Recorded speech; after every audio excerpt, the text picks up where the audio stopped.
NSC TV. Tudo que move a gente. NSC Notícias. Oferecimento.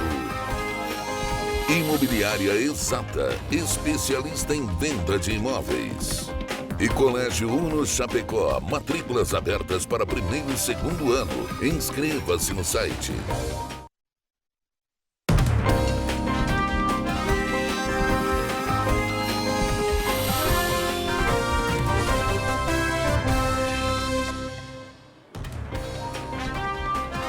Olá, muito boa noite. Agora são 7h17. Sejam bem-vindos ao NSC Notícias.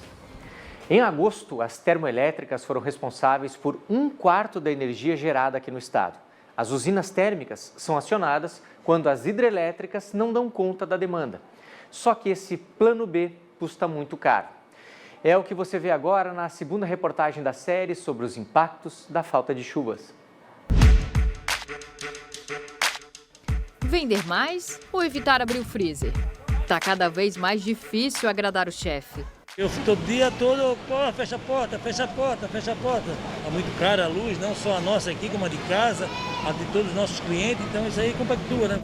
Na peixaria, a conta de energia quase dobrou em um ano. Na casa dos clientes também. A gente tem uma questão que é a crise hídrica. Essa crise hídrica levou a um gerenciamento desses preços com revisão na bandeira tarifária por conta de uma escassez. O aumento vem estampado na conta de luz todo mês. Quando a faixa é verde, o consumidor respira tranquilo. Se ela fica amarela, a condição é menos favorável e já tem uma pequena cobrança. Na bandeira vermelha, o aumento é pesado e ela ainda tem 2 patamares. A situação está tão complicada esse ano que a bandeira vermelha patamar 2 aumentou, um reajuste de 52%. E o que era ruim ficou ainda pior. O governo criou a bandeira de escassez hídrica, um adicional de R$ 14,20 para cada 100 kWh, que equivale mais ou menos ao consumo de uma geladeira ligada ao longo do mês. A maior parte da energia consumida no Brasil vem de usinas hidrelétricas, mas com os reservatórios cada vez mais baixos, o sistema aciona o plano B, as térmicas. Essas usinas têm um custo muito alto para funcionar, porque precisam de combustível, que está com preço nas alturas. A conta final chega na casa da Estefânia. Um susto. Muito grande. Não tem TV. De gastos de energia tem só o computador, carregar o celular e a geladeira. E chuveiro. Só, mais nada. A conta de luz fica mais cara para todo mundo, inclusive para quem produz. A necessidade de redução de consumo, um racionamento, ela para a indústria acaba significando menor produção, né? Isso sempre provoca perda de produtividade, né? E, em consequência, aumento de custos, né? Quase metade do custo da caixinha do leite é energia. Mais de 30% do custo do frango é com energia. Na carne, 34% do custo é da conta de luz. Já no pacote de cimento, 25%. E a conta não é a única consequência da pior seca dos últimos 91 anos no Brasil. Os especialistas alertam para uma situação ainda pior: faltar energia. O plano B, eu diria que hoje é o plano R, é o plano racionamento. O país, infelizmente, ele tem uma chance muito grande de passar por um processo de racionamento como aconteceu em 2001. Com certeza, não pelos mesmos motivos. O aumento de energia, seja por bandeira tarifária, ele repercute e demora um pouco. O governo vem garantindo que não haverá racionamento de energia, como houve em 2001. E, por enquanto, faz um apelo por uma redução de consumo. Tá? Se a gente não conseguir encontrar formas de equilibrar e de atender essa demanda, a gente vai ter apagões que, ao contrário de 2000 e 2001, não estão sendo gerenciados. Então, a gente está flertando com uma situação que a gente não viveu. Tá? É muito severo. Não é 2000 e 2001. É mais grave. Prometida na semana passada, a Operação Tapa Buracos na BR-470 ainda não mudou o cenário do trecho mais crítico entre Ascurra e Apiúna, no Vale do Itajaí. Quem precisa passar por lá enfrenta cada dia problemas piores. São incontáveis os buracos no trecho da BR-470 entre Ascurra e Apiúna. Sem rota alternativa, os motoristas precisam invadir o acostamento ou a pista contrária e ainda assim não escapam dos buracos. Alguns quase param sobre a pista e acionam o pisca-alerta para avisar que há perigo na via. Bom, eu passo todo dia, né? De madrugada e no final da tarde. E tá péssima. É buraco em cima de buraco. É trechos que não tem como andar, né? A esperança surgiu no começo da semana passada, quando o DENIT anunciou obras de manutenção da rodovia. A restauração completa foi programada para o início de outubro, mas o trabalho de tapa-buracos deveria ter início imediato, já na terça-feira, se as condições climáticas permitissem. Mas quem passa pela rodovia todos os dias diz não ter visto melhorias. Faço segunda, quarta e sexta direto aí. Nunca vi. Toda semana estou subindo e descendo. Nunca vi os caminhões fazendo tapa-buraco aí. Continua cada vez pior. Nós percorremos todo o trecho entre as duas cidades e em nenhum local encontramos sinais de melhorias. Isso quer dizer que a operação emergencial de tapa-buracos, que estava prometida para a semana passada, não começou. E se teve início, ainda não contemplou o trecho mais crítico da rodovia. Enquanto isso, a situação só piora. No último sábado, seu Roberto, que é borracheiro, atendeu 12 chamados de motoristas com 1 e até 2 pneus estourados nos veículos, sem contar os que vieram até a borracharia para fazer o conserto. Olha, o dia a dia da gente está mais corrido do que o comum, sabe? Entende? Muito mais corrido, entende? É de noite, é de dia, gente pedindo socorro, entende? Nunca tivemos que trabalhar tanto na parte da noite como agora, né? Com esses buracos, né, que nós temos, né? Na BR-470. A situação da rodovia, que é uma das principais do estado, afeta o desenvolvimento econômico de cidades, impede o escoamento de produção e coloca em risco milhares de vidas que utilizam a BR-470 como via de acesso. Tinha trechos ali que os caminhões vinham do contramão para se desviar do buraco, a gente vai para o acostamento. Outra hora os caminhões vêm pelo acostamento na mão, né? Não tem como desviar mais dos buracos. É muito demais o trecho todo daqui para lá. Essa BR está um perigo. Quanto mais chove agora, mais vai ficar mais ruim ainda. Olha, já é a segunda reportagem que a gente está mostrando essa situação vergonhosa aí para a gente lá. Por nota, o DENIT informou que a operação Tapa Buracos já começou, mas em outro trecho que fica na travessia urbana de Rio do Sul, e que os serviços estão prosseguindo para a região que nós mostramos na reportagem. Disse ainda que os trabalhos ocorrem conforme as condições climáticas permitem. A Receita Federal paga hoje o último lote da restituição do imposto de renda referente a 2020. Aqui no estado, 19.034 contribuintes têm direito. Os valores estão nas contas informadas na hora da declaração. A partir do próximo mês, o fisco só vai liberar as restituições de contribuintes que caíram na malha fina em 2021 ou em anos anteriores. Um homem foi preso em Blumenau suspeito de cometer violência doméstica. No momento do resgate, a vítima disse que era mantida em cárcere privado. Ela revelou ainda que era estuprada e agredida verbal e fisicamente pelo marido. E agora vamos ver o que mais é notícia hoje no estado. 2 mulheres morreram depois que o carro em que estavam foi prensado por 2 carretas em um engavetamento na BR-116. O acidente aconteceu em Mafra, no Planalto Norte. Os caminhoneiros não se feriram. Um motociclista foi socorrido 5 horas após sofrer um acidente de trânsito na BR-282.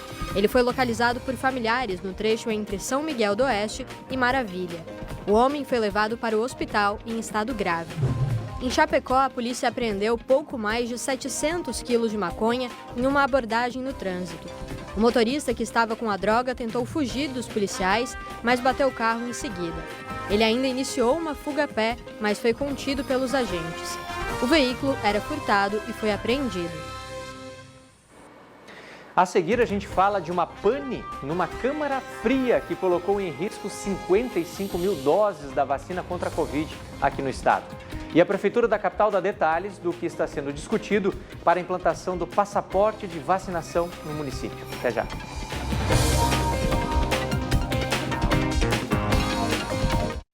Já parou para pensar o que te empodera? É a liberdade para ser quem você quiser ser. É a busca pela inovação. É a sua realização profissional e pessoal. São os amigos sempre ao seu lado. Ter vez e voz para conquistar o seu lugar. É o conhecimento que te empodera e a UnoESC empodera você. Viva o conhecimento. UnoESC. Inscrições abertas. Hit it. That's what I'm talking about. Hit it, boys.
Está sendo discutida em Florianópolis a exigência de um passaporte da vacina para o verão. Um instrumento que cobraria do público ter a imunização completa para frequentar os estabelecimentos. A Ana Vaz conversou há pouco com o prefeito Jean Loureiro. Ana, o projeto já tem prazo para entrar em vigor, hein? Boa noite. Olha, Fabiana, a proposta será levada a uma discussão com entidades ainda no dia 15 de outubro. Aí a ideia é justamente que no fim do mês de outubro, né, até o final de outubro, isso seja decretado de fato, né, seja publicado o decreto então, caso seja aprovado esse passaporte da vacina. A ideia é a de que qualquer tipo então de casas de entretenimento, eventos e shows com público acima de 500 pessoas, seja obrigatório esse passaporte da vacinação, mas também vai ser recomendado para o setor de gastronomia e outros, então, com público menor de 500 pessoas. A exigência deve ser para 2 doses, ou seja, imunização completa de todos acima de 18 anos e 1 dose, então, de 12 a 17 anos. A gente lembra que essa é uma apenas, né, das propostas apresentadas no chamado Verão da Virada, um programa que envolve aí uma série de regras, adaptações na cidade, obras que serão feitas, então, visando o fim de ano. Ainda hoje à tarde, o prefeito também anunciou ações de Natal e também Réveillon com queima de fogos. Fabiana. Obrigado, Ana. Vamos atualizar os números da pandemia em Santa Catarina aqui na nossa tela. Nas últimas 24 horas foram registradas 11 mortes no estado. Na evolução dos casos ativos, subiu mais um pouquinho. Olha a variante Delta agindo aqui em Santa Catarina. Estamos com 8.266 casos ativos neste momento. Foram 1.121 confirmados nas últimas 24 horas e 799 pessoas recuperadas da doença também nas últimas 24 horas. Joinville está com um pouco mais de 1.000 casos, Florianópolis quase 600 e Blumenau em torno de 400 casos ativos neste momento. O ambulatório Covid do ginásio Ivo Silveira, em Chapecó, foi desativado há pouco. Um dos motivos foi a queda do número de casos ativos da doença, segundo a Prefeitura. A orientação em caso de sintomas respiratórios é buscar o ambulatório Verdão, que funciona diariamente das 7 da manhã às 7 da noite, ou a UPA do bairro EFAP. Já o Hospital São Francisco, em Concórdia, informou no fim da tarde de hoje que, depois de meses de trabalho árduo e de algumas perdas irreparáveis, hoje não tem nenhum paciente internado com a Covid por lá. Coisa boa, né, gente? O governo do estado está analisando se 55 mil doses da vacina contra a Covid vão ter que ser descartadas por causa de um curto-circuito que aconteceu em Blumenau. A Valesca Lipo tem as informações ao vivo para a gente. Boa noite, Valesca. Esse problema resultou no cancelamento, né, de algumas aplicações, né? É isso mesmo. Sim, Fabiana, a Secretaria de Saúde da cidade teve que cancelar as aplicações das segundas doses que estavam agendadas para amanhã de hoje e já começou a fazer o reagendamento dessas aplicações para sábado. Já os outros agendamentos seguem acontecendo normalmente. De acordo com a Prefeitura, o remanejamento teve que ser feito por causa de um problema elétrico que causou uma queda de energia no refrigerador da vigilância epidemiológica da cidade, onde ficam as doses da vacina, e que isso alterou a temperatura temperatura no espaço que armazena, as vacinas, o que pode ter comprometido a eficácia das doses. A nota ainda diz que amostras das vacinas foram enviadas ao governo do estado para análise e que, caso não haja comprometimento dos lotes, as doses devem voltar para aplicação. Ainda não houve confirmação de quando essa análise vai ficar pronta. A prefeitura também disse ter notificado o estado para o envio de novos lotes e garantiu que a população não vai ser prejudicada com o ocorrido. Fabiano. Obrigado, Valesca. Agora vamos ver como fica a vacinação amanhã nas principais cidades de cada região. Florianópolis aplica a primeira dose em adolescentes de 12 anos com comorbidades, meninas a partir de 15 anos sem comorbidades e todos acima de 16 anos. Segunda dose para quem está no prazo. Dose de reforço para idosos de 75 anos ou mais, que tomaram há mais de 6 meses a vacina e adultos com alto grau de imunossupressão. Joinville vacina com primeira dose adolescentes a partir de 12 anos com comorbidades e todos a partir de 14. Segunda dose é para quem agendou. Dose de reforço para idosos a partir de 70 anos, que tomaram a segunda dose há mais de 6 meses, idosos em asilos e pessoas imunossuprimidas. Blumenau aplica a primeira dose para pessoas acima de 12 anos e segunda dose para quem já está no prazo. Dose de reforço para pessoas acima de 70 anos que tomaram a segunda dose há mais de 6 meses. Vacinação também para as pessoas acamadas. Itajaí vacina com primeira dose pessoas a partir de 12 anos. Segunda dose para quem está no prazo. E dose de reforço para idosos a partir de 70 anos que tomaram a segunda dose há mais de 6 meses. Criciúma imuniza todos a partir de 12 anos. Segunda dose é para quem está no prazo, dose de reforço para pessoas acima de 70 anos que tomaram a segunda dose há mais de 6 meses. Chapecó vacina apenas a segunda dose para agendados. A gente ainda lembra que no final de semana está previsto um mutirão de vacinação contra a Covid em todo o estado. Se você ainda não se vacinou ou está com a segunda dose atrasada, não perca essa oportunidade. Mais informações sobre a vacinação você encontra no nosso site, o G1 Santa Catarina. Bom, e ainda falando em vacinação, mas contra outras doenças além da Covid, começa amanhã mais uma grande campanha de multivacinação em todo o estado. A ideia é atualizar a caderneta de vacinação de crianças e adolescentes até 14 anos de idade. O principal objetivo dessa campanha é resgatar todas aquelas crianças e adolescentes que, por algum motivo, tenham deixado de tomar vacinas que fazem parte do calendário nacional de vacinação. O dia D de divulgação e mobilização estadual será em 16 de outubro, terceiro sábado do mês. Depois do intervalo, a Polícia Federal descobriu uma fraude no auxílio emergencial aqui no estado. O prejuízo estimado é de R$100 mil. E 2 jogadores do Brusque são vítimas de injúria racial na partida de ontem contra o Brasil de Pelotas. Vamos falar de uma grande promoção? Pitol por até R$50. Olha essas rasteiras Beira Rio e Moleca por R$ 39,90. E esse chinelo da Raider tá por apenas R$ 19,90. As mulheres vão amar essas rasteiras da Moleca ou da Visano por R$ 49,90. Vem comigo. Tem aqui na loja para você chinelo Cartago infantil por apenas R$ 29,90. E toda a loja em 10 vezes à vista. Pitol, vem e viva bem.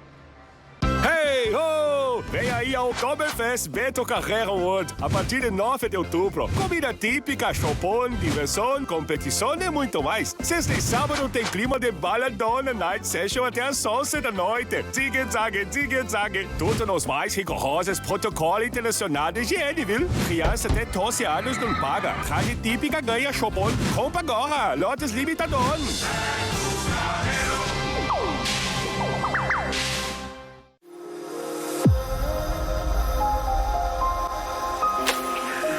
Viva a poesia da vida.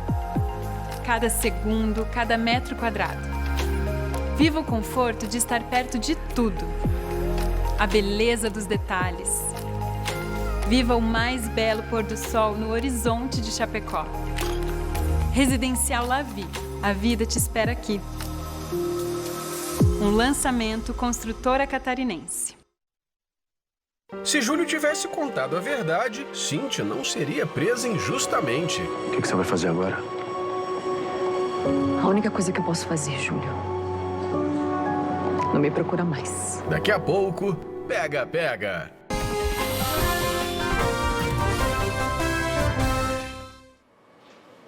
Olha só, a Polícia Federal descobriu uma fraude no auxílio emergencial em Joinville no valor estimado aí em R$100 mil. Vamos conversar ao vivo com o André Lux sobre esse caso. Boa noite, André. Como é que essa fraude funcionava, hein?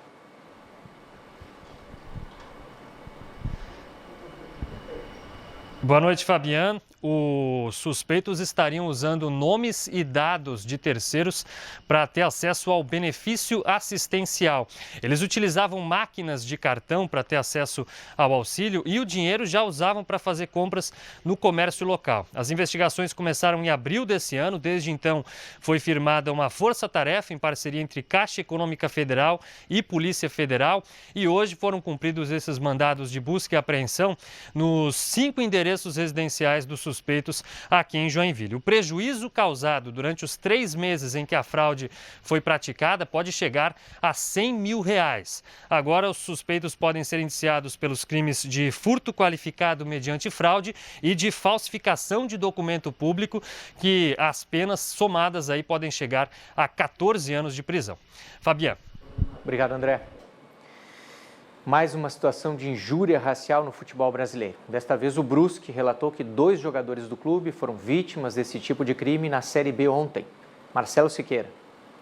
Fabiano, o caso foi na cidade de Pelotas, no Rio Grande do Sul. O Brusque jogava contra o Brasil de Pelotas, confronto válido pela 27ª rodada da Série B do Brasileirão. E teve público. A partida foi paralisada aos 7 minutos do segundo tempo, quando os jogadores do time catarinense estavam sendo hostilizados pelos torcedores do time gaúcho, enquanto faziam aquecimento. Em um dos xingamentos, o zagueiro Sandro e o jogador Edilson, que estavam à beira do gramado, relataram ao árbitro que sofreram ato de racismo e teriam sido chamados de negro desgraçado. Na arquibancada mesmo, olha só, o torcedor acusado de ter gritado isso foi identificado, retirado do estádio e levado à delegacia mais próxima. Os atletas do Brusque e o gerente de futebol do clube fizeram um boletim de ocorrência sobre o caso. E toda a situação foi registrada na súmula assim que a partida terminou. E em nota, o clube diz que dará apoio ao atleta e vai proceder com todas as medidas cabíveis. O crime de racismo ou injúria racial tem uma pena prevista em lei de reclusão, que pode ser de 1 a 3 anos, além de multa em dinheiro. O próprio Brusque já foi punido com multa e perda de 3 pontos no campeonato, quando o jogador Celcinho do Londrina, que estava no banco, relatou que ouviu a frase "vai cortar o cabelo seu cachopa de abelha", de um conselheiro do clube, que também foi multado em dinheiro e teve o cargo suspenso em 360 dias. Nesse jogo em Pelotas, aí, o Brusque venceu por 2-0 e conseguiu acabar com um jejum de 12 jogos seguidos sem ganhar nessa Série B. Bem, o time de Santa Catarina joga no próximo sábado às 4 horas da tarde em Brusque contra o Guarani. Marcelo Siqueira para o NSC Notícias.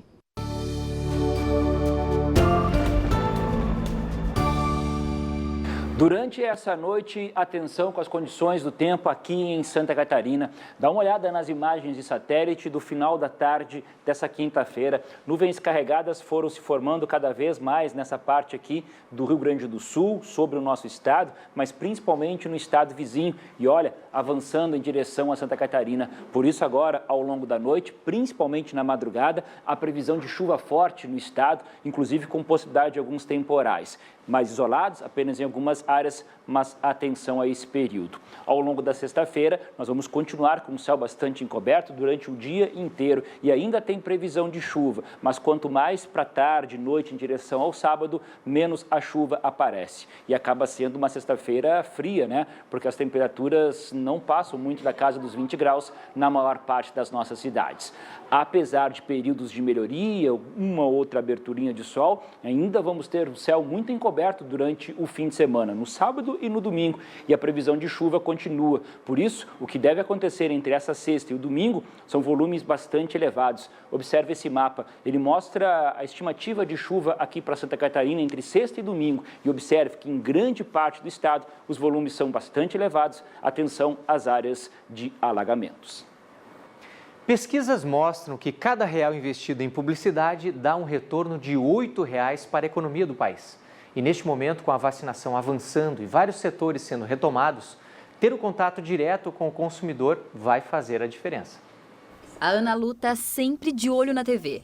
Hábito que tem rendido, inclusive, economia para o bolso. É que a compra do celular que ela precisava deu boa quando ela viu um anúncio. Esperei para comprar meu celular, por exemplo, e justamente fui impactada por uma publicidade, vi que estava com um precinho mais bacana. E é quase sempre assim. Ela conta que boa parte do que ela compra vem de propagandas que chegam até ela.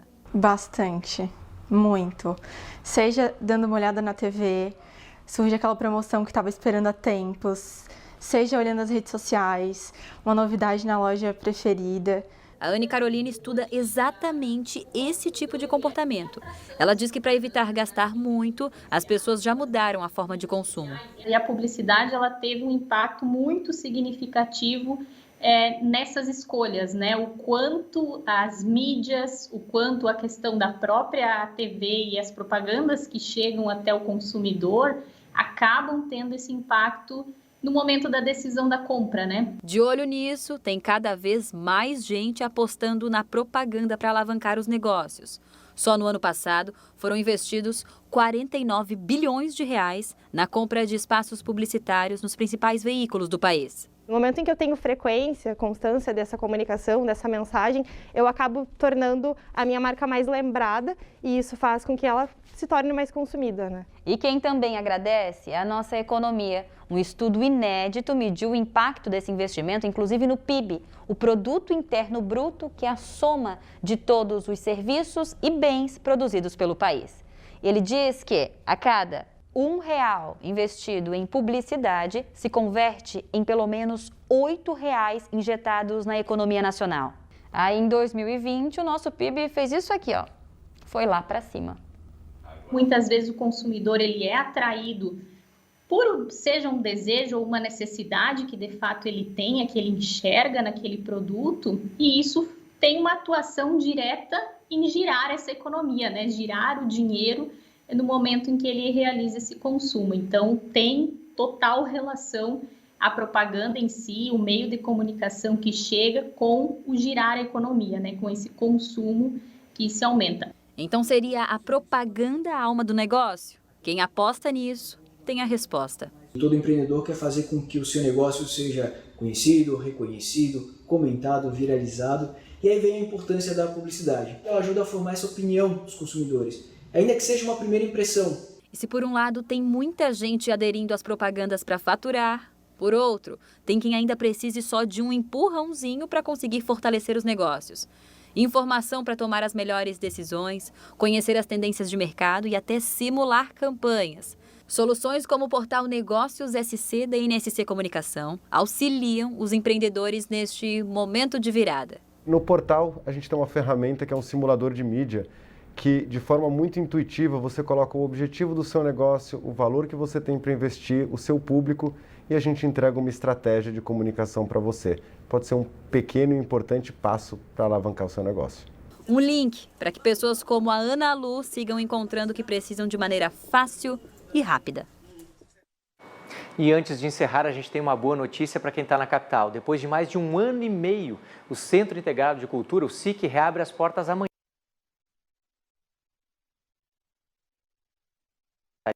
E assistir a um espetáculo de sapateado no Teatro Ademir Rosa.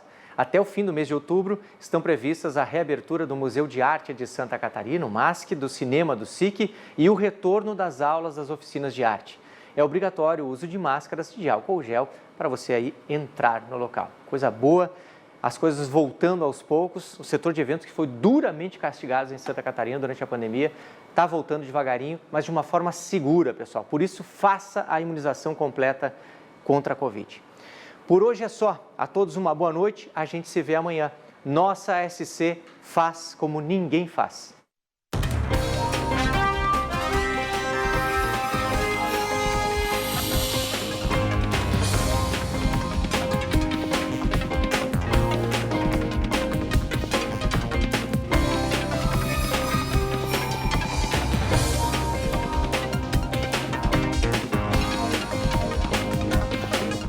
NSC Notícias. Oferecimento. Imobiliária Exata, especialista em venda de imóveis. E Colégio Uno Chapecó, matrículas abertas para primeiro e segundo ano. Inscreva-se no site